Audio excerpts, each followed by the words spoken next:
115வது சங்கீதம் அதனுடைய 9வது வசனத்தை வாசிக்க கேட்கலாம். பாருங்க, இஸ்ரவேலே கர்த்தரை என்ன செய்யி நம்பு, அவரே அவர்களுக்கு துணையுமாய் இருக்கிறார், கேடகமுமாய் இருக்கிறார். போராட்டம் எப்போ வரும் தெரியுமா? நம்ம கர்த்தரோட நெருங்க தான் வரும். அந்த போராட்டம் ஏன் வருது தெரியுமா? நீங்கள் கர்த்தரோட நெருங்கி விடக்கூடாது என்பதற்காக. ஆனால் தேவ பலன் ஒன்று இருக்கு தெரியுமா? பைபிளில் கர்த்தர் தமது ஜனத்துக்கு என்ன கொடுக்குறாரு? அந்த பலன் எதுக்காக தெரியுமா? இந்த போராட்டத்துக்கு நடுவையும் இந்த பலவீனத்துக்கு நடுவையும் கர்த்தரை நெருங்கி சேர்வதற்காக. இந்த பலன் உங்க வாழ்க்கையில இல்லைன்னா நீங்க கிறிஸ்தவ வாழ்க்கையில ஜெயம் எடுக்க முடியாது, தேவனோடு நல்ல உறவு வைத்திருக்க முடியாது. அதனால ஒவ்வொரு நாளும் எந்திரிச்சோன்னா சாப்பிட்டோமா, பல்லு வளர்க்கணுமா அப்படிங்கிறதெல்லாம் யோசிக்காம இன்னைக்கு ஜெபிச்சிருக்கிறோமா, இன்னைக்கு தேவனோடு உறவு வைத்திருக்கிறோமா, வேதம் வாசித்திருக்கிறோமா, அப்படிப்பட்ட எண்ணங்கள் உங்க எண்ணங்கள் ஓட ஆரம்பிச்சிருச்சுன்னா நீங்க தேவனை நம்ப ஆரம்பிச்சிட்டீங்கன்னு அர்த்தம். அல்லேலூயா. உங்க நம்பிக்கை தேவனோடு இருக்கிறது. நல்லா புரிந்து கொள்ளுங்கள். நாம் தேவனை நம்பும் பொழுது மட்டும்தான் கர்த்தர் நமக்கு எப்படி மாறுகிறார்னா துணையாய் மாறுகிறார், கேடகமாய் மாறுகிறார். அந்த ரெண்டு விஷயம் ஒரு மனிதனுடைய வாழ்க்கையில ரொம்ப ரொம்ப அவசியம். என்னென்ன அவசியம்? துணையும் கேடகம். இதை பற்றி தான் நம்ம அடுத்து பார்க்க போகிறோம். சரிங்களா? இப்போது நாம் ஒரு மாய்மாலமான நம்பிக்கைக்குள்ளே நம்மளையே ஏமாற்றிக்கிட்டு வாழ்ந்து கொண்டிருக்கிறோம். நம்ம சர்ச்சுக்கு போனால் போதும், என்னைக்கா ஒரு நாள் பைபிளை திறந்தால் போதும் அப்படின்னு சொல்லி நாம் நம்மளையே ஏமாற்றிக்கிட்டு மாய்மாலமான வாழ்க்கை வாழ்ந்துட்டு இருக்கிறோம். ஆனால் நாகூமில் 1வது அதிகாரம் அதில் 7வது வசனத்தை நீங்கள் வாசித்து பார்த்தீங்கன்னா அங்கே ஆண்டவர் என்ன சொல்கிறாருன்னா, வாசிங்க. நாகூம் 1:7. கர்த்தர் நல்லவர், இக்கட்டு நாளிலே அரணான கோட்டை, தம்மை நம்புகிறவர்களை அறிந்திருக்கிறார். இதுதாங்க மேட்ரு. ஆண்டவர் யாருன்னா தம்மை நம்புகிறவர்களை அவர் அறிந்திருக்கிறார். உங்களை பயமுறுத்துற மாதிரி ஒரு விஷயம் சொல்றேன்னு கேளுங்களேன். இங்க இத்தனை பேர் உட்கார்ந்து இருக்கிறீங்கல்ல, எனக்கு தெரியாது நீங்க எப்படி இந்த செய்தியை கேட்குறீங்கன்னு. ஆனா உங்க இருதயத்துக்குள்ள நீங்க எப்படிப்பட்ட உள்ளத்தோடு இந்த செய்தியை கேட்குறீங்கிறத கர்த்தருக்கு தெரியும். அல்லேலூயா. நல்லா புரிஞ்சுக்கோங்க.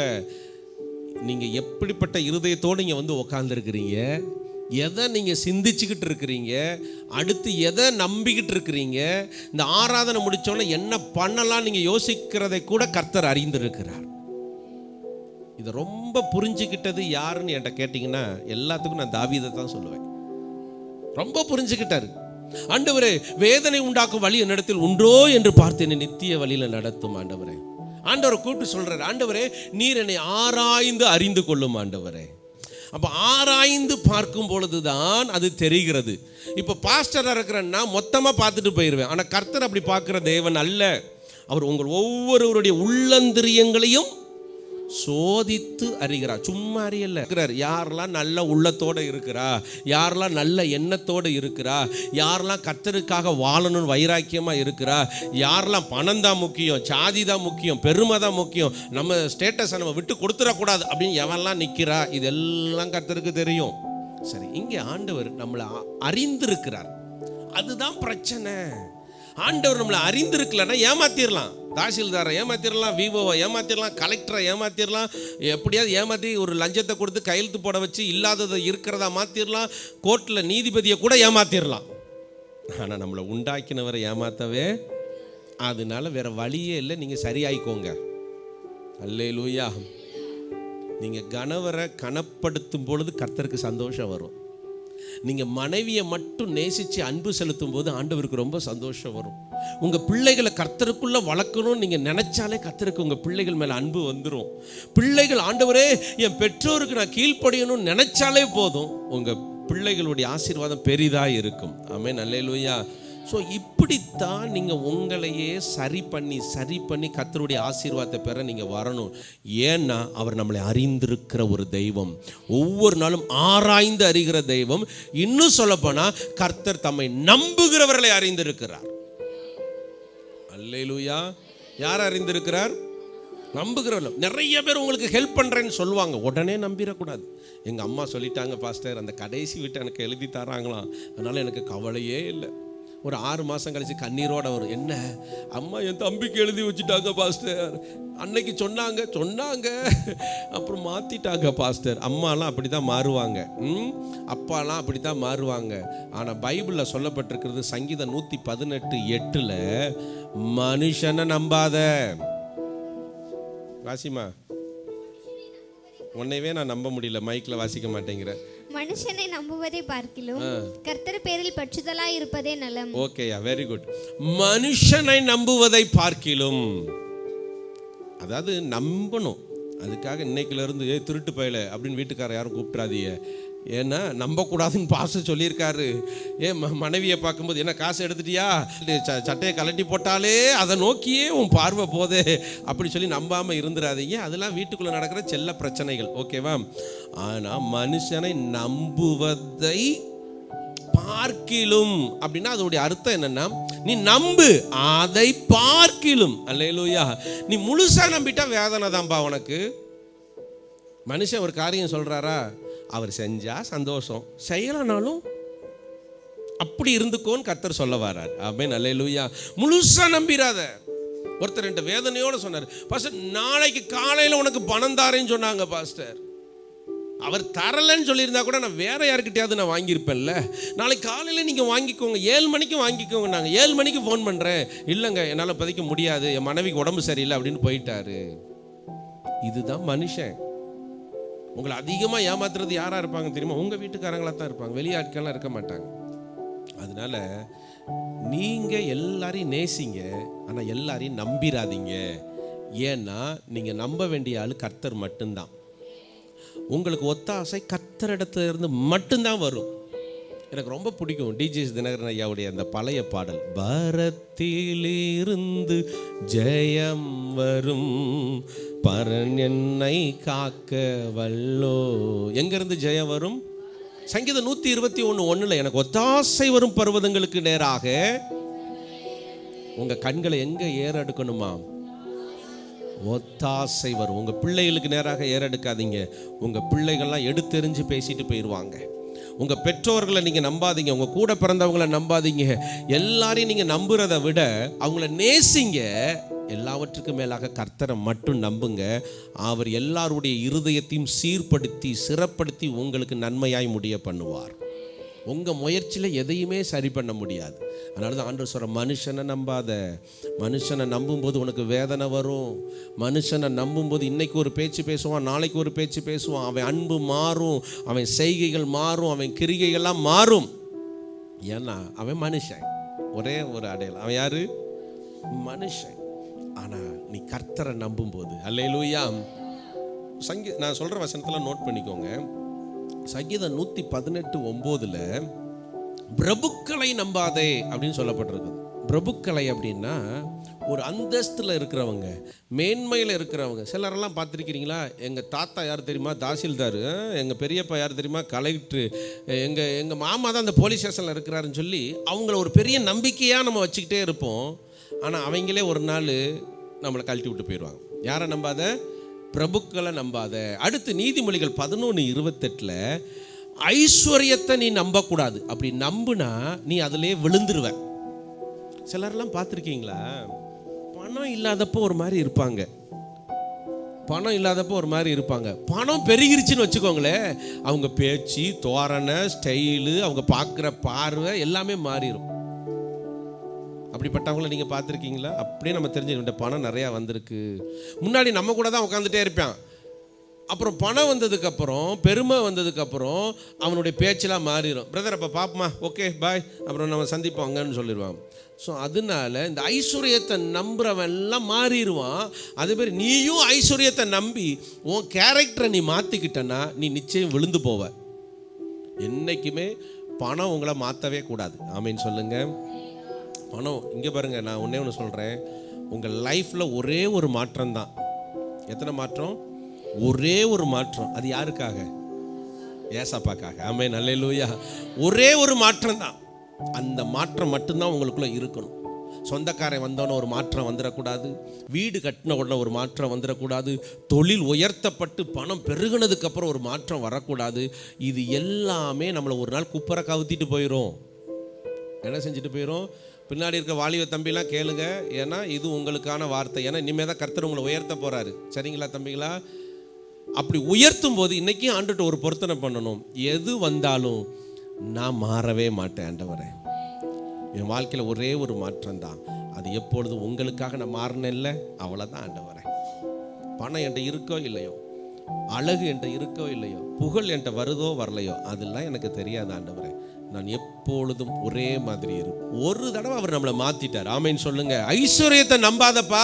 நீ நம்பி ஐஸ்வர்யம் எனக்கு வந்துருச்சுன்னு நீ எல்லாரையும் உதறி தள்ளிட்டு, சொந்த பந்தத்தெல்லாம் விட்டுட்டு, கூட பிறந்தவங்களாம் விட்டுட்டு, அசட்டையாக நினச்சிட்டு என்கிட்ட எல்லாம் வந்துருச்சு நீ நெஞ்ச நிமித்தி நின்னா ஒரு நாள் நீ குப்பரை கிடப்பன்னு பைபிள் சொல்லுது. அந்த ஐஸ்வர்யமே உன்னை தரித்திரனாய் மாற்றிவிடும். ஐஸ்வர்ய பெருமை உன்னை அழிச்சிரும். கவனமாக இருக்கணும். அடுத்து நீதிமொழிகள் 28:26 உங்க இருதயத்தை நீங்க நம்பக்கூடாதான். எதை நம்பக்கூடாது? எவருங்க அவர் சொல்றது அவர் சொன்னா கேட்க மாட்டேன், நான் என்ன சொல்றானோ அதுதான் அப்படின்னு சிலர்லாம் ஒரு குரூப் இருப்பாங்க, பார்த்துருக்கீங்களா? அவங்க இருதயத்தை தான் நம்புவாங்க. நான் யாரு தெரியுமா, நான் சொல்றதாங்க அவ்வளோதாங்க, நான் யாருக்கிட்டையும் போய் நிற்க மாட்டேங்க, நான் என்ன நினைக்கிறேனோ அதை தாங்க செய்வேன் அப்படின்னு ஒரு மேட்டிமை பிடிச்ச பயல்க சிலர் திரிவாங்க ரோட்டில். அப்படி பேசுகிறவனையும் வேதம் சொல்லுது அவன் தான் மூடனா. அவன் யாரா? வாசிமா அந்த வசனத்தை நீ. தன் இருதயத்தை நம்புகிறவன் மூடன், ஞானமாய் நடக்கிறவனோ ரட்சிக்கப்படுவான். தன் இருதயத்தை நம்புகிறவன் யாரு தெரியுமா? மூடன். சில நேரம் நாம நினைக்கிறதே தப்பா போயிருது. பாஸ்டர் இந்த பிசினஸை இப்படி கொண்டு போகணும்னு பல பிளான் பண்ணி கொண்டு போனேன், கடைசியில் தான் தெரிஞ்சிச்சு ஒரு குழி இருந்திருக்கு, எனக்கு தெரியாம போயிருச்சு. நான் இவனை பார்த்தேன், இருதயத்துக்கு ஏற்றவனா இருந்தேன், அதனால பழகிக்கிட்டே இருந்தேன், அப்புறம் தான் தெரிஞ்சிச்சு பாஸ்டர் இவன் பெரிய பிராடுக்காரன்னு. இப்படி தன்னுடைய இருதயத்தை மட்டும் நீங்க நம்பி நம்பி நம்பி நம்பி உங்க வாழ்க்கையை கொண்டு போயிடக்கூடாது. உங்க இருதயம் கரெக்டாக பேசுற மாதிரியே உங்கள்கிட்ட பேசும். உங்க இருதயம் எல்லாம் சரியா இருக்கிற மாதிரியே உங்களுக்கு கொண்டு வந்து சொல்லும், இதுதான் கரெக்டு, நீ நினச்சதான் கரெக்டு, எதுக்கு அவங்கிட்ட கேட்டுட்டு இருக்கிற, ஏன் இப்படி பண்ணிக்கிட்டு இருக்கிற, நீ தான் திறமையான ஆளாச்சு, நீ படிச்சிருக்க, உனக்கு மேன்மை இருக்கு, இப்படிலாம் இருதயம் நமக்குள்ள வரும். ஆனால் நீங்கள் எதை நம்பிடக்கூடாது? கொஞ்சம் கஷ்டம்தான். இந்த இருதயத்தை ஆண்டவருக்கு ஒப்பு கொடுத்துட்டீங்கன்னா ஆண்டவர் இந்த இருதயத்தை ஆளுகை செய்வார். ஆண்டவர் எங்கே இருக்கிறாராம்? இருதயத்துக்குள்ள இருந்து தான் நினைவுகள்லாம் தோன்றுகிறதா. பொல்லாத நினைவுகளோ நல்ல நினைவுகளோ எங்கேருந்து தோன்றுது? நான் மஞ்சுவை பார்க்குறேன், சூப்பர் மஞ்சு நல்லா இருக்கேப்பா அப்படின்னு இங்கே பேசுகிறேன், ஆனால் உள்ளே வந்து இவ கடுசான ஆளு நேரத்தில் எல்லோரும் கூட்டிகிட்டு இருக்கும் ஓரமாக உட்காந்துக்கிட்டு இருந்தா பாரு. ஸோ அப்படி நேரத்தையும் அவள்கிட்ட பேசிகிட்டு இருந்தேன், பாஸ்டர் இப்போ தான் 10 விளக்கமரம் வச்சு கூட்டி தள்ளிட்டு நான் உட்காந்துருக்கேன் அப்படின்னு சொல்லிட்டு இருந்தேன் என்கிட்ட. ஸோ நல்லா கவனிச்சிங்கன்னா நாங்கள் எல்லாருமே ஓப்பன் டாக்காக தான் இருப்போம், எதுவுமே உள்ளே வச்சுக்கிற மாட்டேன், எதையும் பேச மாட்டேன், கிண்டல் முடிஞ்சு போயிட்டே இருக்கணும், அவ்வளோதான். அந்தந்த விஷயத்தை அங்கங்கே பேசிட்டு என்ன செஞ்சணும், போயிட்டோன்னா நம்மளை மாதிரி ஒரு பெஸ்ட்டான ஆள், கவலை இல்லாத ஆள் இந்த உலகத்தில் யாரும் இருக்க மாட்டாங்க. என்ன இல்லாக்கா எங்களோட சேர்றீங்களா யூத் மீட்டிங்கில்? இன்னைக்கு வாங்க 6 மணிக்கு கவனிங்க. ரொம்ப உற்சாகமாக கேட்டுட்டு இருந்தாங்க, அதான் சொன்னேன். அப்போது நம்முடைய இருதயத்தை நம்ம என்ன செஞ்சிடக்கூடாது, நம்பிடக்கூடாது. ஏன்னா நம்முடைய இருதயத்துக்குள்ளே இருக்கிற கர்த்தரை தான் நம்ம நம்பணும். ஆமேன்னு சொல்லுங்க. ஸோ கடைசியாக ஏசாயா 2:22 வசனத்தில் நாசியில் சுவாசமுள்ள மனுஷனையே நம்பாதன்னு டோட்டலாக அண்டர்லைன் போட்டு முடிச்சிட்டாங்க. நாசியில் செத்தவனை கூட நம்புன்னு சொல்ல வருது இந்த வசனம். செத்து போய் கிடக்காம்பார் அவனை கூட நீ நம்பிடுறா, ஆனால் முழிச்சு கிடக்காம்பார், மூச்சு விட்டுக்கிட்டு இருக்காம்பார், அவனை மட்டும் நீ நம்பிடாத அப்படின்னு பரிசுத்த வேதாகமும் சொல்லுது. யாரோ அல்லேலியா சொன்னீங்களே, கர்த்தர் உங்களை ஆசீர்வதிப்பார். வாசிமா அந்த வசனத்தை. நாசியிலே சுவாசமுள்ள மனுஷனை நம்புவதை விட்டு விடுங்கள். விட்டுருங்கப்பா, இன்னைக்கே விட்டுருங்க, அவனை நம்பாத. எண்ணப்படுவதற்கு அவன் எம்மாத்திரம். என் பிள்ளை ஊட்டி வளர்த்தேன் பாஸ்டர், ஊட்டி வளர்த்தேன். அவன் வயிற்றுக்குள்ளேயே போய் குடல்லாம் வச்சுட்டு வருவேன் பாஸ்டர், கறியெல்லாம் கொண்டு போய் அப்படி ஊட்டி வளர்த்தேன். ஆனால் இப்போ என்னைய கூட கூப்பிடாம ஊட்டிக்கு போயிட்டான் பாஸ்டர். நிறைய பெற்றோர்கள் புலம்பிகிட்டு இருப்பாங்க, ஒரு வாரியான்னு ஒரு வார்த்தை கேட்டானா பாஸ்டர், அவன் பாட்டு கிளம்பி போயிட்டான், மறந்துட்டான் பாஸ்டர் என்னைய. ஆண்டவர் சொல்ற, அது நாசியில் சுவாசம் இருக்குல்ல, அப்படித்தான் இருக்கும். நாசியில் சுவாசங்கிறது விஷம் மாதிரி. ஸோ பைபிள் சொல்கிறதெல்லாம் நீங்கள் ஃபாலோ பண்ணிட்டீங்கன்னா நீங்கள் எந்த பிரச்சனையிலையுமே டிஸ்டர்பன்ஸ் ஆகவே மாட்டீங்க, கவலைப்பட மாட்டீங்க, பயப்பட மாட்டீங்க. நீங்கள் கர்த்தரை நம்பி இருக்கிறதுனால எனக்கு வேண்டியதை கர்த்தர் கொடுப்பார், அது போதும். என் பிள்ளைகள் என்னை ஆதரிக்க தேவையில்லை, கர்த்தர் என்னை ஆதரிப்பார். அல்லேலூயா. தகப்பனும் தாயும் கைவிட்டாலும் கர்த்தர் என்னை சேர்த்து கொள்வார். அல்லேலூயா. எல்லாரும் என்னை தூக்கி எறிஞ்சாலும் என்னை தூக்கி நிறுத்துவதற்கு ஒருவர் இருக்கிறார். ஆமென் சொல்லுங்க. அல்லேலூயா. எல்லாரும் என்னை விட்டு விலகி போனாலும் நான் உன்னை விட்டு விலகுவதும் இல்லை, உன்னை கைவிடுவதும் இல்லை என்று சொன்ன ஆண்டவர் ஒருவர் இருக்கிறார். இன்னும் சொல்லப்போனால் எனக்கு நிழலா இருந்து பாதுகாக்கிறவர் அவர். இவ்வளோ பெரிய நம்பிக்கைக்குள்ள தெய்வம் உங்க கூட இருக்கும்போது இன்னும் மனுஷனை நம்பி ஏன் வேதனையை பெருக்கிக் கொள்றீங்க? நீங்க உங்களையே ஆராய்ந்து பாருங்க. உங்க இருதயத்தில் கையை வச்சு பாருங்க. நீங்க அதிகமாக வேதனைப்படுறது யாரால தெரியுமா? நீங்க நம்புற நிறைய பேரால தான். நீங்க நிறைய பேரை நம்பி உங்களுக்கே வேதனையை ஏற்படுத்தி கொள்ளுகிறீர்கள். அதனால இனிமே நீங்க கர்த்தரை மட்டும்தான் நீங்க நம்பணும். கர்த்தர் உங்களுக்கு எல்லாவற்றையுமே சரியா நடத்தி கொடுப்பார். சரி, கர்த்தரை நம்பும் பொழுது 2 காரியம் நம்முடைய வாழ்க்கையில் நடக்குது. அதுல முதலாவது காரியம் என்னன்னா, துணையா இருக்கிறார். அல்லேலூயா. ஆண்டவர் எப்படி இருக்கிறார்னா துணையா இருக்கிறார். கல்யாணம் முடிக்கும் போது கையை 2ஐயும் பிடிச்சிக்கிட்டு என்ன சொல்றோம்? வாழ்விலும் தாழ்விலும் சுகத்திலும் துக்கத்திலும். அதுக்கப்புறம் வராது, ஃபாலோ பண்ணா தானே தெரியும்.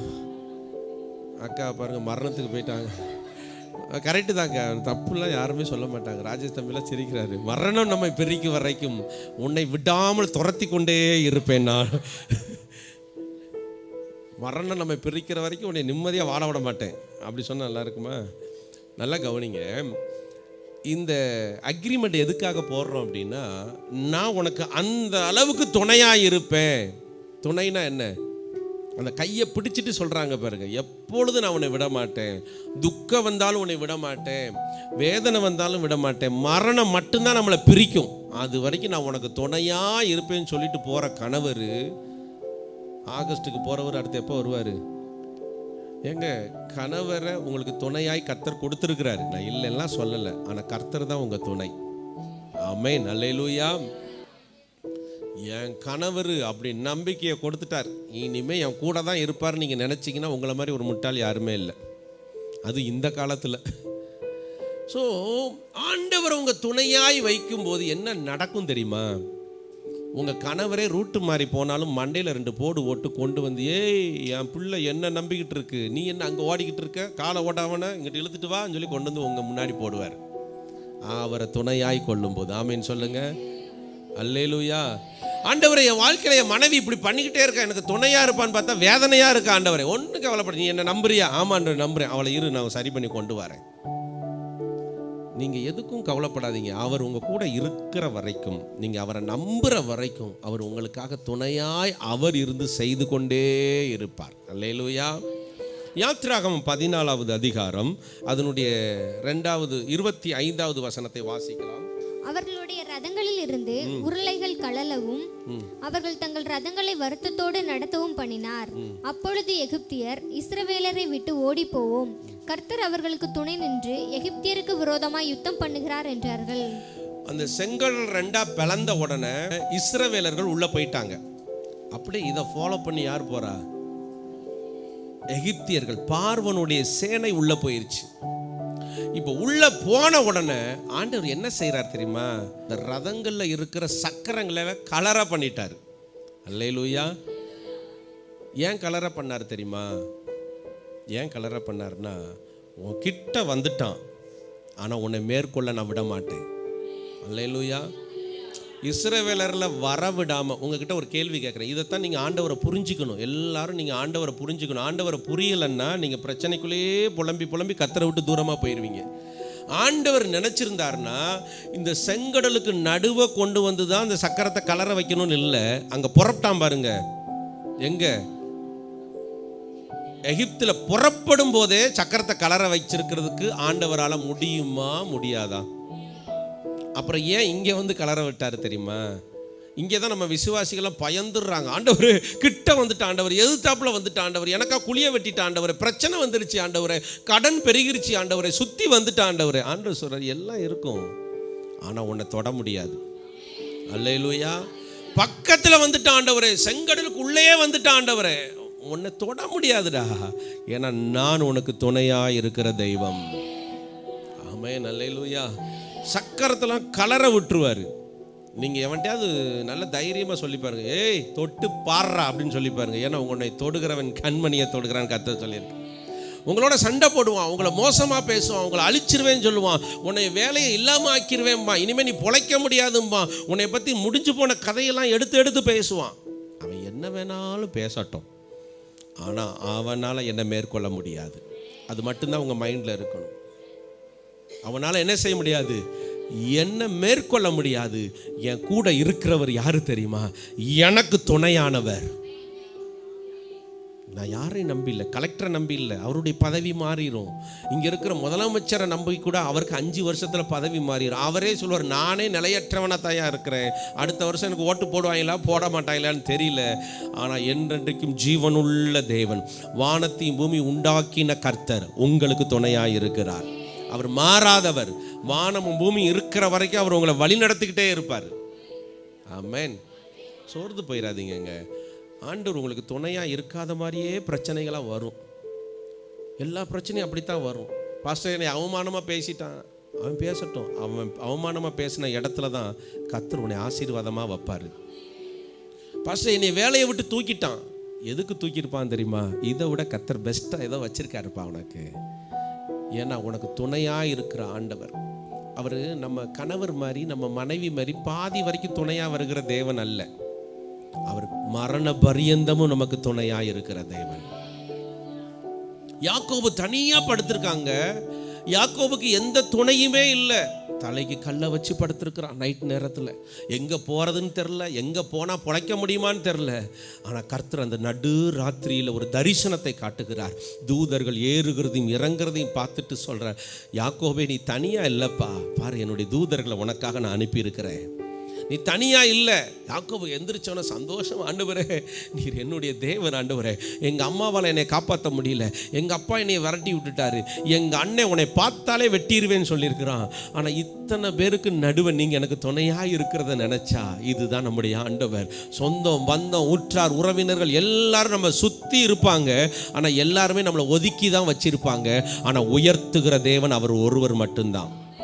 எல்லாரும் உங்கள் குறைகளை மட்டும்தான் பார்ப்பாங்க, எல்லாரும் உங்கள் பிரச்சனைகளை மட்டும்தான் பேசிக்கிட்டே இருப்பாங்க. ஆனால் ஆண்டவர் அதை மட்டும் பார்க்கவே மாட்டார். நல்லா புரிஞ்சுக்கணும் ஆண்டவரை. எல்லாரும் முடிஞ்சு போனதை பேசுவான், நேற்று நடந்த கதையை பேசுவான், முந்தா நேற்று நடந்த கதையை பேசுவான், போன வருஷம் நீங்கள் பண்ணதே இன்னைக்கு பேசிக்கிட்டு இருப்பான். ஆனால் ஆண்டவர் சொல்லுவார், இன்னைக்கு என் பிள்ளையை உயர்த்த போகிறேன், அவன் வேணா பேசிக்கிட்டு இருக்கட்டும். அதனால உங்கள் துணையாக இருக்கிறது கர்த்தர் மட்டும்தான். நீங்கள் அவரை நம்ப நம்ப இந்த துணை அதிகமாகிக்கிட்டே போகும். ஒரு சகோதரி ஒரு குழந்தைய கொண்டு வந்து ஜோம் பண்ணுறதுக்கு என்கிட்ட கொடுக்குறாங்க. நான் வாங்கி அந்த குழந்தைய ஜோம் பண்ணுறேன். அது திருடன்ட்ட வந்த மாதிரி அழுதுருச்சு. கத்தி கதறி கூப்பாடு போட்டு ஐயோ என் மூஞ்சை பார்த்துட்டு பயந்து அவங்க அம்மா நோக்கி கையை நீட்டி கதறி, நான் இல்லை சிஸ்டர் நீங்களே வச்சுருங்க நான் ஜெபம் பண்ணுறேன் அப்படின்னு கொடுத்தாச்சு. இப்படி தான் பாஸ்டர் யாருக்கிட்டையுமே போக மாட்டேங்கிறான் அந்த பையன், என்னையவே பிடிச்சி தொங்கி தொங்கி தொங்கி என் ஷோல்டர்லாம் இறங்கிருச்சு பாஸ்டர் அப்படின்னு அவங்க ஜெபம் பண்ணாங்க. நல்லா புரிஞ்சுக்கோங்க, அந்த குழந்தை என்னை நம்பலை, அதுதான் உண்மை. ஆனால் அவங்க அம்மா அப்பாவுக்கு தெரியுது, பாஸ்டரு இவர்கிட்ட கொடுத்தா ஜோம் பண்ண ஆசீர்வாதம் கிடைக்கலாம், அவங்களுக்கு தெரியுது. ஆனால் யாருக்கு தெரியல? குழந்தைக்கு தெரிஞ்சதெல்லாம் ஒன்று தான், எங்கள் அம்மா என்னை பெத்தெடுத்த அம்மா. புரிஞ்சிருச்சா எல்லாருக்கும்? இதே மாதிரி தான் உங்களை உருவாக்கின ஆண்டவர் மட்டும்தான், உங்களை உருவாக்கினவர் தான் உங்களை நடத்துவார். இதை நல்லா நீங்கள் மைண்டில் ஏற்றிக்கணும். இடையில வந்தவன் அவன் இவெல்லாம் நமக்கு மேன்மையாக தெரிவான். நான் ஒன்றை நம்பலடா, கர்த்தரை நம்பி இருக்கிறேன், அதை சொல்லக்கூடாது, சொன்னால் பிரச்சனை ஆயிரும். ஜெனிஃபர் நான் உன்னை நம்பலை அப்படின்னு சுந்தர் சொன்னார்னா அன்னைக்கு ரசம் விஷமாய் மாறிடும். ரசம் எதா மாறிடும்? வைக்க மாட்டேன், சும்மா கிண்டலுக்கு சொல்கிறேன். நம்பலை நம்ம சொல்லக்கூடாது, நம்பித்தான் ஆகணும், வேற வழி இல்லை. ஆனால் கர்த்தர் கொடுத்ததுனால நம்புகிறேன். அல்லேலூயா. எல்லா பிரச்சனையும் தூக்கி தூக்கி ஆண்டவர் மேலே போட்டு பழகிக்கோங்களே. எல்லாருக்கும் சொல்லித்தரேன். என்ன ருக்குமணி சிஸ்டர், எல்லா பிரச்சனையும் தூக்கி யார் மேலே போடணும்? மாமியார் மேலேயோ மருமக மேலேயோ நாத்தனார் மேலேயோ போட்டு பழகாதீங்க. அவள் தான் காரணம், அவள் தான், ஆண்டவர் தாயா காரணம். என்னமோ பழக்கி வைக்கிறாரு போல. தெய்வ பிள்ளைகளே, அவர் துணையாக இருக்கிற ஒரு கர்த்தர்.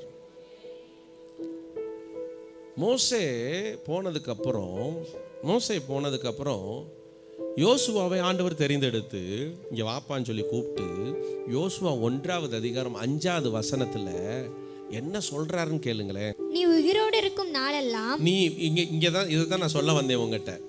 நீ உயிரோடு இருக்கும் நாளெல்லாம் ஒருவனும் உனக்கு முன்பாக எதிர்த்து நிற்பதில்லை. ஒருத்தன் கூட உனக்கு முன்பதாக எதிர்த்து நிற்பதில்லை. அன்னைக்கு பாத்தியா, பார்வோனுடைய சேனைகள் எதிர்த்து வரும்போது நான் என்ன பண்ணேன், அவனுடைய அந்த ரதத்தினுடைய சக்கரங்களை கலர பண்ணனா இல்லையா, அதே போலதான் நீ உயிரோடு இருக்கும் நாளெல்லாம் ஒருவன் உன்னை எதிர்த்து நிற்பதில்லை.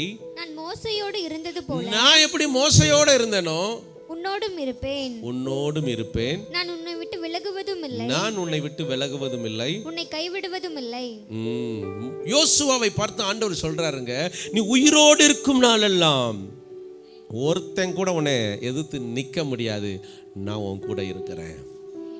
இந்த ஆராதனை வேலையில் தனிமையான ஒரு ஃபீல் பண்ணிட்டு எனக்கு யாருமே இல்லையே, என் வாழ்க்கை இப்படி இருக்குது, எல்லாரும் இருந்தும் நான் வேதனையோட தனிமையாக இருக்கிறேன்னு சொல்லி இந்த ஆலயத்துக்கு வந்திருந்தீங்கன்னா ஆண்டவர் உங்களை பார்த்து சொல்கிறாரு, நான் மோசையோடு இருந்தது போல ரெபேக்காள் சிஸ்டர் ஆகிய உங்களோடும் நான் இருப்பேன். இங்கே இருக்கிற எஸ்தரோடும் இருப்பேன், பெர்சியோடும் இருப்பேன், அங்கே இருக்க பார்வதி சிஸ்டரோடும் இருப்பேன் என்று கர்த்தர் வாக்கு பண்ணுகிறார். அவர் வாக்கு மாறாத தேவன். அவர் யோசுவாக்கு மட்டும் சொல்லுகிற தேவன் அல்ல, நான் உன் கூட இருப்பேன்பான்னு சொல்லி யோசுவாவை பார்த்து சொல்றாருன்னா, அவர்கள் கண்களுக்கு முன்பதாக உன்னை மேன்மைப்படுத்தும்படி நான் உன்னோடு கூட இருக்கிறேன். நான் சும்மாலாம் இல்லை, நீ இந்த கடனோடு வாழ்வதற்காக நான் உன் கூட வரலப்பா, நீ இந்த துக்கத்தோடு வாழ்வதற்காக நான் உன் கூட வரல, அவர்கள் கண்களுக்கு முன்பதாக உன்னை மேன்மைப்படுத்துவதற்காக நான் வந்திருக்கிறேன். இதுவரைக்கும் மோசையே எல்லா அற்புதத்தையும் செஞ்சு செஞ்சு ஜனங்கள் எல்லாம் யாரை நம்பி இருந்தாங்க தெரியுமா? செங்கடல் பழக்கும் போது மோசையை நம்ப ஆரம்பிச்சாங்க. தண்ணி கசப்பாக இருந்தால் மோசையை நோக்கி தான் ஓடினாங்க. மோசே, இந்த வனாந்தரத்துக்கு எதற்காக என்னை கொண்டு வந்தீர்? மோசே மோசே மோசே, அவருக்கு தான் அற்புதம் செய்ய முடியும். மோசே தான் தேவனுடைய மனுஷன், மோசையால் தான் செங்கடலை பிளக்க முடியும், மோசையால் தான் வனாந்தரத்தில் எல்லாத்தையும் கொண்டு வர முடியும். ஜனங்கள் நம்பி நம்பி இருந்தவங்க இப்போ ஆண்டவர் சொல்றாரு, மோசையோடு இருந்து எப்படி வல்லமையாய் வெளிப்பட்டனோ அதேபடி யோசுவாகிய உன்னையும் ஜனங்கள் நோக்கி பார்ப்பார்கள். அல்லேலூயா. நல்லா புரிஞ்சுக்கோங்க, ஒரு சாப்டர் முடிஞ்சு இன்னொரு மனுஷன் வாரானா அவன் டம்மியாக தான் எல்லாரும் நினைப்பாங்க. இப்போது அதை எப்படி உங்களுக்கு புரிய வைக்கிறேன்னா, ஸ்கூலில் படிச்சிருக்கிறீங்கல்ல, அந்த 7வது கிளாஸ் முடிஞ்சு 8 போயிடுவாங்க. இப்போ 6வது படித்தவங்க 7ஆம் கிளாஸுக்கு வந்திருப்பாங்க. அந்த டீச்சர் என்ன சொல்ல தெரியுமா, போன வருஷம் இருந்த ஸ்டூடெண்ட்லாம் அப்படி மணியாக இருந்தாங்க, நீங்களும் வந்திருக்கீங்களே அப்படின்னு சொல்லுவாங்க. அது பார்த்துருக்கீங்களா? திருப்பி இந்த 7ஆம் கிளாஸ் அங்கே போயிட்டு இங்கே 6ஆம் கிளாஸ் வரும், அப்போயும் சொல்லுவாங்க, போன வருஷம் இருந்தவங்களாம் மணியாக இருந்தாங்க. பொதுவாகவே அப்போ அவனுக்கு முன்னாடி இருக்கிறவன் பூரா உனத்துக்கு உருப்படான தான் மனுஷன் பார்ப்பான். நீங்கள் எவ்வளோ தான் நல்லவனாக இருந்தாலும் போன செட்டு தான் சூப்பர், போன செட்டு தான் சூப்பர், இப்படியே சொல்லுவாங்க. ஆனால் ஆண்டவர் சொல்கிறாரு, இது கொஞ்சம் டிஃப்ரெண்ட்டாக மாற்றி சொல்கிறாரு. என்னென்னா, அவன் வாயவே திறக்க முடியாத அளவுக்கு உன்னை மேன்மைப்படுத்துகிறேன். எரியோ கோட்டையை பார்த்து மிரண்டு நிற்கும்போது யோசுவாவை கொண்டு கர்த்தர் எரியோ கோட்டை இடித்து விழ பண்ணினார். யோர்தான் கரை புரண்டு ஓடுகிறது. செங்கடலில் கூட கொஞ்சம் காலை வச்சு, கடலில் போய் கால் வச்சு நிற்கலாம்ல, செங்கடலில் கூட கால் வச்சு காயாக நிற்கலாம், யோர்தானில் வச்சா தூக்கிட்டு போயிடும். ஏன்னா தண்ணி அவ்வளோ அலை கரை புரண்டு ஓடிக்கொண்டிருக்கிறது. ஆனால் யோசுவாவை கொண்டு கர்த்தர் அங்கே ஒரு பெரிய அற்புதத்தை செய்தார். அப்போனா என்ன அர்த்தம்னா, உங்கள் கூட கர்த்தர் இருக்கிறாருன்னா உங்கள் வாழ்க்கைக்குள்ள அற்புதம் நடக்க போகுது. அதை நீங்கள் விசுவாசிச்சு இந்த ஆராதனை ஸ்தலத்திலேருந்து போங்க. அவர் எனக்கு சும்மா துணையாக இல்லைங்க, என் வாழ்க்கையை மேன்மைப்படுத்துவதற்காக துணையாய் வந்திருக்கிறார். அதனால என் வாழ்க்கையில் இனிமேல் யாரையும் நம்ப மாட்டேன், அவரை மட்டுமே மட்டுமே மட்டுமே நான் நம்புவேன். அவரை தவிர வேற யாரையும் நம்ப மாட்டேன். சரி, 2வதாக கர்த்தர் நமக்கு எப்படி இருக்கிறாரா? கேடகமாக இருக்கிறார். முதல்ல துணையாக இருந்தார், 2வது கேடகமாக இருக்கிறார். இந்த பாடலுடைய சரணத்தை கவனிச்சிங்களா? அட இவன் தானா என்றென்றும், அந்த அளவுக்கு ஆச்சரியமாக நம்மளை பார்த்து ஜனங்கள் நினைப்பாங்க. ஆமென். சங்கீதம் 125 அதில் 1வது வசனத்தை தாவீது சொல்லுகிறார், நீங்கள் வாசியுங்கள். கர்த்தரை நம்புகிறவர்கள், நல்லா கவனிங்க, இன்றைக்கும் அல்ல, இந்த 2024 அல்ல, 2025 அல்ல, என்றென்றைக்கும், அல்லேலூயா, என்றென்றைக்கும் அவங்க அசையாமல் நிலைத்திருக்கும் அவங்க எப்படி இருப்பாங்களாம்? சீயோன் பர்வதத்தை போல் இருப்பார்கள். உங்களுக்கு விரோதமாக நிறைய பிரச்சனைகள் வந்துகிட்டே இருக்கும். அதுதான் நீங்க தேவனுடைய பிள்ளைகள் என்பதற்கு அடையாளம். உங்களுக்கு விரோதமாக நிறைய தடைகள் வந்துகிட்டே இருக்கும். அதுதான் நீங்க தேவனுடைய பிள்ளைகள் என்பதற்கு அடையாளம். உங்களுக்கு நிறைய நெருக்கங்கள் வந்து கொண்டே இருக்கும். அதாவது சொல்ல போனா ஒரு யுத்தம் நடக்குதுன்னா அந்த யுத்த களத்தில் நீங்க நிற்கிறீங்க. உங்களை நோக்கி எதிராளியானவன் என்ன செய்யறான்? அம்புகளை எய்து கொண்டே இருக்கிறான், கற்களை எரிந்து கொண்டே இருக்கிறான், அநேக பிரச்சனைகளை எரிந்து கொண்டே இருக்கிறான், அநேக போராட்டங்களை எரிந்து கொண்டே இருக்கிறான். ஆனால் நீங்கள் எப்படி அசையாமல் நிலைக்க முடியும்? ஒரு முறை நான் ஒன்று செஞ்சு காமிச்சேன். ஜெகனையும் சிவாவையும் கூட்டிகிட்டு வந்து கண்ணை கட்டிட்டு, ஜெகனுடைய கண்ணை கட்டிட்டோம். சிவா இப்போ என்ன பண்ணுறான்னா ஒரு பெரிய கத்தியை எடுத்து ஜெகனை குத்த போகிறான். முன்னாடி குத்த போனாலும் ஜெகன் அசைஞ்சானா? ஏன் அசையலை? அவனுக்கு அந்த ஆபத்து தெரியவே இல்லை. கட்டை கலட்டிட்டு இப்போ கத்தி எடுத்து குத்த போனா இவன் பின்னாடி போயிடான். ஏன் போறான்? துணியை கழட்டிட்டோம். அந்த துணி என்ன செஞ்சிட்டோம்?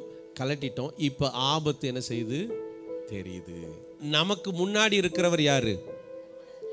அவர் தான் கேடகமாக இருக்கிறார். கேடகம்னா ஒரு ரவுண்டா நம்ம இட்லி சட்டி மாதிரி இருக்கும். அதை பிடிச்சிக்கிட்டு நம்ம நிற்கும் போது யார் என்ன எய்தாலும் அதை வச்சு தடுக்க முடியும். இதே மாதிரி தான் நமக்கு கேடகமாகவே கர்த்தர் இருக்கிறாராம். ஒரு அல்லேலூயா சொல்லுங்க. இப்போ கேடகங்கிறது ஒரு பொருள், உன்னை காப்பாற்றக்கூடிய ஒரு பொருள். அந்த பொருளாகவே நான் மாறிடுறேன் அப்படின்னு கர்த்தர் சொல்றாரு. ஏன்னா உனக்கு நிறைய பிரச்சனை வரும், உனக்கு நிறைய போராட்டம் வரும், ஆனால் நான் தான் உனக்கு கேடகமாக நிற்க போகிறேன். இப்போ தாவீது சொல்கிறாரு, ஆண்டவரே நீங்கள் கேடகமாக இருக்கிறதுனால நான் எவனுக்கும் பயப்பட மாட்டேன். அப்படி சொன்னவர் மட்டுமல்ல, கோலியாத்துக்கு முன்னாடி போய் நின்னும் காமிச்சார். அவ்வளோ பெரிய கோலியாத்துங்க. அவன்கிட்ட ஈட்டி இருக்குது, கேடகம் இருக்குது, வாள் இருக்குது, எல்லாமே இருக்குது. வெறும் கல்லை கொண்டுட்டு அப்படி போய் இப்படி முன்னாடி ஜாலியாக நிற்கிறாரு கேஷுவலாக. எல்லாரும் நிந்திக்கிறாங்க, டே உன்ட்ட ஒன்றுமே இல்லடாங்கிறான். இவன் சொல்கிறான், என்கிட்ட ஒருத்தர் கேடகமாக இருக்கிறாரு. நீ என்ன வாழை வீசினாலும் என் மேலே படாது, நீ என்ன ஈட்டி எய்தாலும் என் மேலே படாது. நீ நிந்திக்கிற தெய்வம் எனக்கு கேடகமாக இருக்கிறார். எத்தனை பேர் இன்னைக்கு விசுவாசிக்கிறீங்க? இந்த வியாதி என்னை மேற்கொள்ளாதப்பா, இந்த கடன் பிரச்சனை என்னை மேற்கொள்ளாது, இந்த சூழ்நிலை என்னை மேற்கொள்ளாது, இந்த தரித்திரம் என்னை மேற்கொள்ளவே முடியாது. ஏன்னா எனக்கு ஒருத்தர் கேடகமாக இருக்கிறார். அவர் துணையாக இருக்கிறவர் மட்டுமல்ல, எனக்கு கேடகமாக இருக்கிற ஒரு தெய்வம். அதனால் நான் அசைக்கப்படுவது இல்லை. நீங்கள் அசையவே கூடாதுங்க. அதுதான் கர்த்தர் விரும்புகிறார். நான் இருக்கல, நீ ஏன் பயப்படுறங்கிறாரு. ஆண்டவரே எனக்கு பயமா இருக்கு, ஆண்டவரே எனக்கு குழப்பமா இருக்கு, டாக்டர் இப்படி சொல்றாங்க, ஆண்டவரே இவங்க இப்படி பேசிட்டாங்க. ஆண்டவர் யார் என்ன பேசினாலும் என்ன நடந்தாலும் கர்த்தர் துணையாக இருக்கிறார், கர்த்தர் கேடகமாக இருக்கிறார். அதைத்தான் நீங்க விசுவாசிக்கணும். ஆமென் சொல்லுங்க. சங்கீதம் 3 எடுத்துக்கோங்க.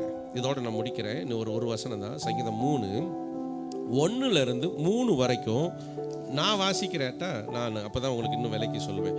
இது எப்போ எழுதப்பட்ட சங்கீதம்? 3வது சங்கீதம். தாவீது தன் குமாரன் அப்சலோமுக்கு தப்பி ஓடி போகையில் பாடின பாட்டு. எவ்வளோ சிச்சுவேஷன் பாருங்க. இந்த அப்சலோம் யார் தெரியுமா? தாவீதுடைய மகன். இந்த அப்சலோமுக்குள்ள இருந்த குணம் எப்படிப்பட்டது தெரியுமா? பயங்கரமான கிரிமினல். தாவீது ராஜா பல வருஷமா அரசாட்சி செஞ்சுக்கிட்டு இருக்கிறாரு. சிங்காசனத்தில் உட்காந்து அவர் ஸ்ட்ரிக்டாக இருக்கிறார். தப்புனா தப்புங்கிறாரு. இனிமேல் நீ இவனை ஏமாத்தினது தப்பு, ஒழுங்காக வீட்டை திருப்பி கொடுத்துரு, வெளியில் போ அப்படின்னு விரட்டி விடுறாரு. அவன் வெளியில் வரும்போது அப்சலோம் வாசலில் நிற்பான். அண்ணே என்னண்ணே, அப்பா என்னண்ணே சொன்னார்? அப்பா என்னையாங்கிறது, ஐயோ பாவனே, உனக்கு கொடுக்க வேண்டிய பணத்துக்காக தான் வீட்டை எடுத்த, அதை பாருங்கள் அப்பா புரிஞ்சிக்காமல் அப்படி பேசிட்டாரு. ஒன்றும் பிரச்சனை இல்லைண்ணே, நீ கொடு நான் பார்த்துக்கிறேன் அப்படின்னு சொல்லி அவனுக்கு நயவஞ்சகமாக இன்பமானவைகளை பேசுவானான். ஒருத்தன் தன்னை வணங்க வந்துட்டானா அவன் ஓடி போய் கட்டி தழுவிடுவானா. புரியுதா நான் சொல்றது?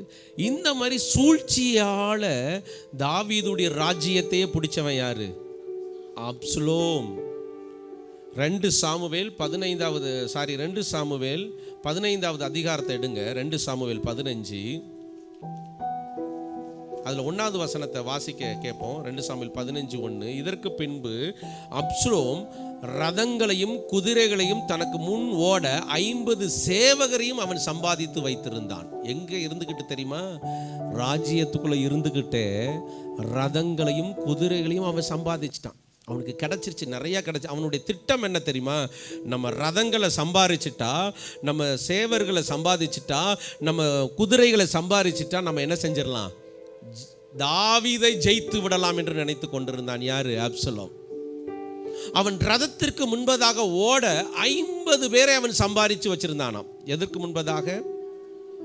இதை குறித்து ஒரு ஊழியக்காரரு எப்படி சொல்கிறாரு தெரியுமா? ரதம்னா என்ன? பயங்கர ஸ்பீடாக ஓடக்கூடியது. இந்த ரதத்துக்கு முன்னாடி 50 பேர் ஓடி வருவாங்களாம். ரதமே வேகமாக ஓடி வரும். ரதத்துக்கு முன்னாடி 50 பேர் வேகமாக ஓடுறவனா அவன் எப்படிப்பட்டவனா இருப்பான்?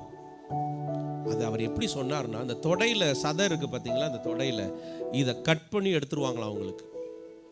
அப்போ தான் அவங்க, இப்போ நம்மளாம் ஓடினோம்னா தொடையும் இடித்து புண்ணாகி ஒரு வாரம் படுத்துருவோம். அப்புறம் ரதம் வந்தா என்ன வந்தா என்ன. ஸோ ஆனால் இங்கே அதை கட் பண்ணியே எடுத்துருவாங்களாம். அப்படியே உயிரோடையே இதை வெட்டி எடுத்துருவாங்களாம். அதை வெட்டி எடுத்ததுனால அந்த தொடையில் அவனுக்கு அதிக சதை இல்லாதனால அவன் ஓட ஆரம்பிப்பானா, ரதத்துக்கு முன்னாடி ஓடிக்கிட்டே இருப்பானா. அப்போ ரதத்துக்கு முன்னாடி ஓடுற அந்த 50 பேர் சாதாரணமானவர்கள். நம்மளை மாதிரி இப்போ தண்டராஜையெல்லாம் நம்மளும் ஓடலாமோ நினச்சிட்டு இருக்காரு. ஆனால் அங்கே நடக்கிறதே வேற, சரிங்களா? அப்படிப்பட்டவங்களை செலெக்ஷன் பண்ணி தனக்கு முன்பதாக படைப்பலத்தை அதிகப்படுத்தி வைத்திருந்தது யாரு தெரியுமா? அப்சலோம்.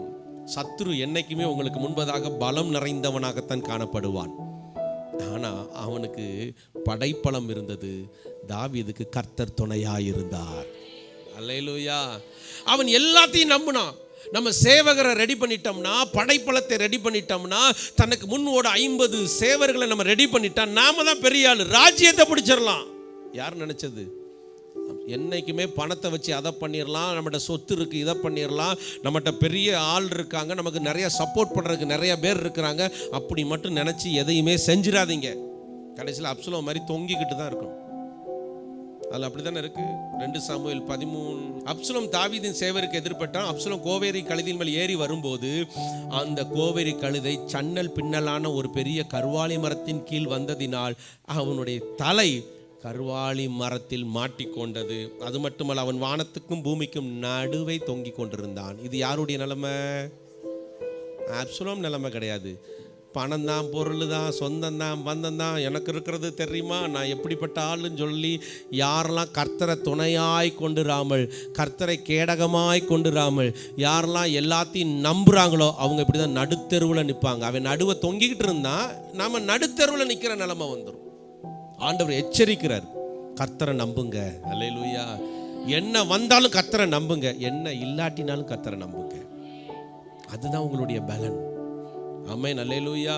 நம்ம பிரச்சனை என்ன தெரியுமா? எதுவுமே இல்லாதப்ப கர்த்தரை நம்புவோம். எல்லாம் வந்ததுக்கு அப்புறம் எல்லாத்தையும் நம்ப ஆரம்பிப்போம். கர்த்தரை மட்டும்தான் நம்ம நம்பணும்.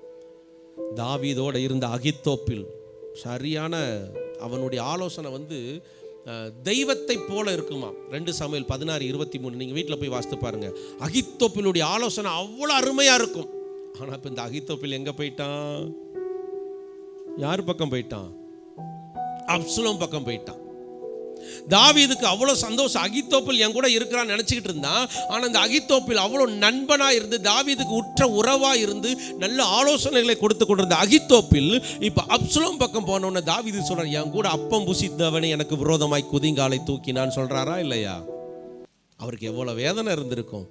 ஆனாலும் அவர் சொல்கிறார், நான் கர்த்தரை நம்பி இருக்கிறேன்.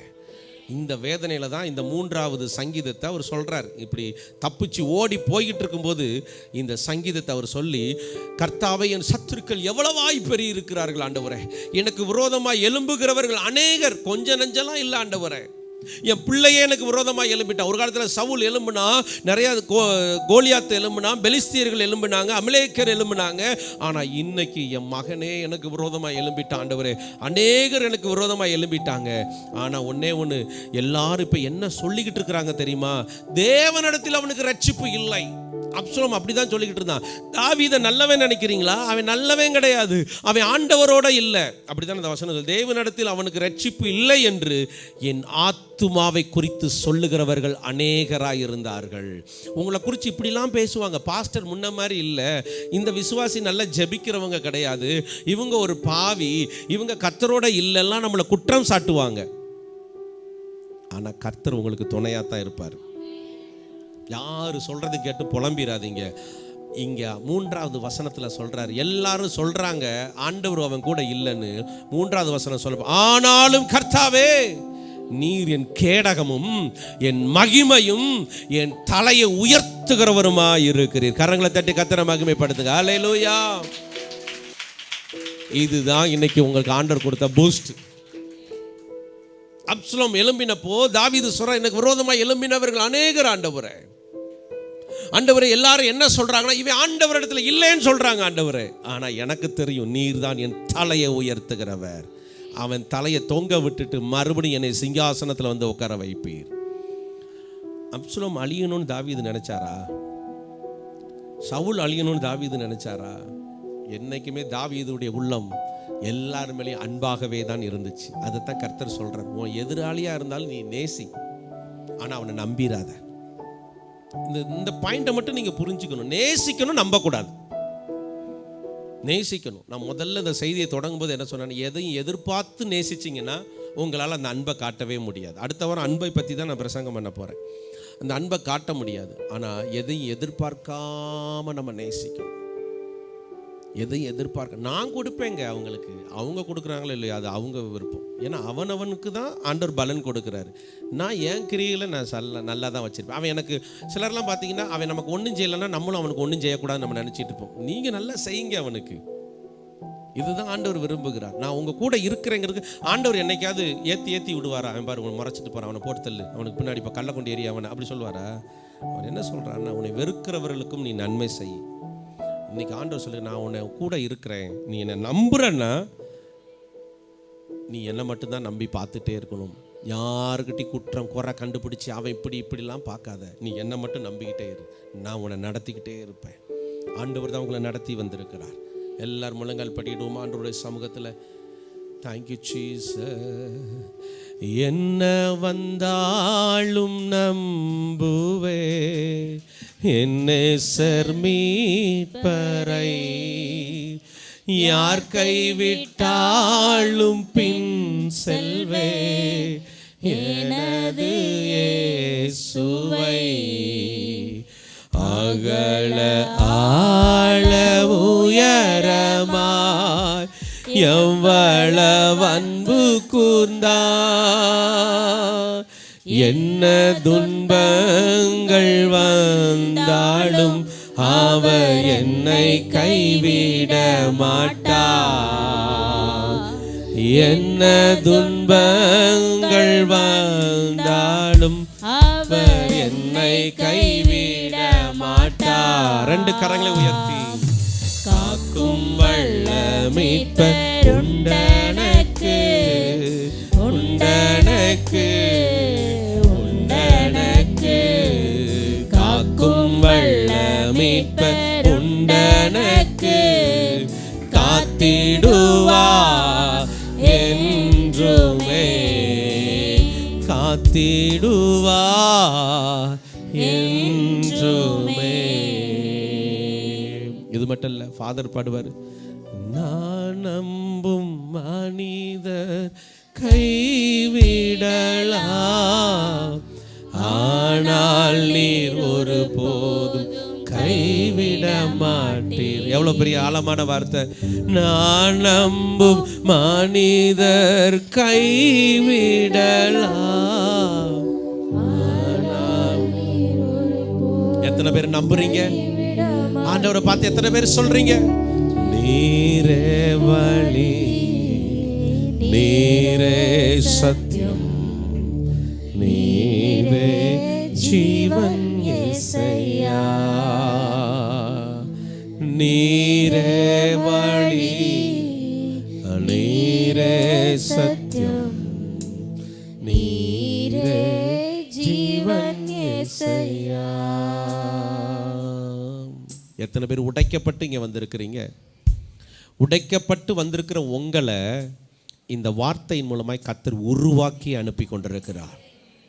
உடைக்கப்பட்டதோடு ஜூமில் அந்த வார்த்தையை கேட்டுக்கொண்டிருக்கிறீங்களா? ஆண்டவர் சொல்ற, நீ கர்த்தரை நம்புறதுனால நீ வெட்கப்பட்டு போவதே இல்லை. நான் உனக்கு துணையாய் கேடகமாய் இருக்கிறேன். என் ஜனம் வெட்கப்பட்டு போவதே இல்லை. உங்களை அழிப்பதற்காக சத்துரு எழும்புவான், ஆனா கர்த்தர் சொல்வார், நான் உன் கூடவே இருக்கிறேன், நான் உன் பக்கத்திலே உனக்கு நிழலாய் இருக்கிறேன். பகலிலே வெயிலாகிலும் இரவிலே நிலவாகிலும் உன்னை சேதப்படுத்துவது. நல்ல கரங்களை தட்டி கர்த்தரை மகிமைப்படுத்துமா. ஓரி பாபா ஷகரதுரியனதரபா, ஓரி பாபா ஷகரதுரியனதரபா. ஒரு விடுதலை உண்டாவதாக, ஒரு பலன் உண்டாவதாக. பிள்ளைகளுடைய இருதயம் நம்பிக்கையில பெருகட்டும் ஆண்டவரே. சோர்ந்து போனவர்களை பலப்படுத்துங்கப்பா, தளர்ந்து போனவர்களை பலப்படுத்துங்க ஆண்டவரே. இந்த நாள் நமக்கு தலை உயர்த்தப்பட போகிறதற்காக நன்றி. எங்கள் தலை எண்ணெயால் அபிஷேகம் பண்ண போவதற்காக நன்றி. என் சத்துருக்களுக்கு முன்பதாக என் தலையை நீர் உயர்த்த போவதற்காக நன்றி நன்றி நன்றி நன்றி நன்றி நன்றி ஆண்டவரே. நன்றி செலுத்துகிறோம் அப்பா. நீர் பேசின வார்த்தைகள் எங்களை பலப்படுத்தி இருக்கிறதே, உமக்கு நன்றி. ஆவியானவரே, இந்த வார்த்தைகளை இந்த பிள்ளைகள் காத்துக்கொள்ள கிருபை தாரும் அப்பா. உருவாக்கப்பட்டவர்களாய் புறப்பட்டு போய் எல்லா காரியத்தையும் ஞானத்தோடு செய்ய தேவ பலன் இவர்களுக்கு கிடைக்கட்டும் அப்பா. இந்த வார்த்தையை கேட்ட ஒவ்வொருவரும் உருவாக்கப்பட்டிருக்கிறார்கள் சுவாமி. நான் விசுவாசிக்கிறேன், இவர்கள் வாளாக்காமல் தலையாக்கப்படுவார்கள். தேவனுடைய கரத்திலே முத்திரை மோதிரமாய் இவர்கள் இருக்கிறார்கள். இவர்களை வழி நடத்துங்க, பலப்படுத்துங்க. வியாதிகளை பிள்ளைகளை விட்டு நீக்கி போடுவீராக. கடன்கள் மாறட்டும், குடும்பத்துக்குள்ள ஐக்கியங்கள் ஏற்படட்டும் சுவாமி. நன்மையின் பாதையில நடத்துங்க, அமர்ந்த தண்ணீர் அண்டையில நீங்க நடத்துவீராக. உம்மை நம்பி இருக்கிறவர்களை நீர் கைவிடுகிற தேவன் அல்லப்பா. இந்த ஆராதனையில் பேசினதுக்காக நன்றி. மாலை நடக்கிற வாலிபர்கள் கூட்டம், மாலை நடக்க போகிற அந்த ஜெப கூட்டத்தை எல்லாம் எங்களுக்கு ஆசீர்வதித்து கொடுப்பீராக. வருகிறவர்கள் பேசுகிறவர்கள் மகிமையாய் வெளிப்படணும். நீர் எங்களை ஆளுகை செய்யப்பா. இயேசுவின் மூலம் ஜெபம் கேளும் நல்ல பிதாவே. நான் நம்புவேன் உம்மை மட்டுமே, என் வாழ்வின் நம்பிக்கையே நீர்தானையா. என் ஜீவன் நாட்களெல்லாம் என்றும் உம்மை சார்ந்தே